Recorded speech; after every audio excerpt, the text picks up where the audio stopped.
Den her video kommer til at handle om druesorten Zinfandel.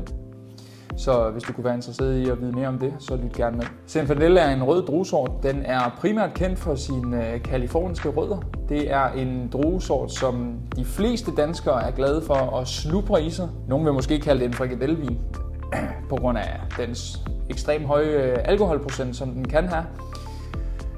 Der findes mange forskellige stilarter inden for Zinfandel. Der findes kraftig, medium, så findes der også den mere frugtige udgave. Der findes også, hvis man skulle gå på Europas take til det, så vil man nok søge til Italien, som deler DNA med Zinfandel, hvis man tager deres Primitivo i Italien. Men det, som gør Zinfandellen til sådan en Zinfandel, det er deres måde at lagre vinene eller druen på, som er fransk E.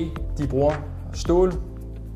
Det er det her meget frugtindholdige, peberede smagsnuancer, der er i deres vin. Så er der det helt specielle med Zinfandel. Det er, at du får ekstremt meget drue fra klaserne, som gør, at man kan masseproducere det. Og nogle vinhuse kan producere helt op til 750.000 kasser vin om året.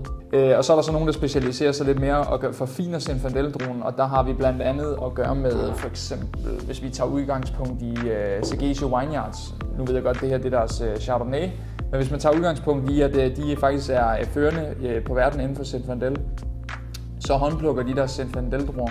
Faktisk næsten ligesom, at de gør mange steder i Bourgogne. Håndplukker, sorterer, tager dem ind i vineriet, sorterer den igen og laver vin ud fra det, så man får en meget mere forfinet smag af deres Zinfandel. Så det er meget forskelligt med Zinfandel, hvordan man behandler druerne, og hvordan man i det hele taget, også i forhold til, hvor den vokser hen i USA.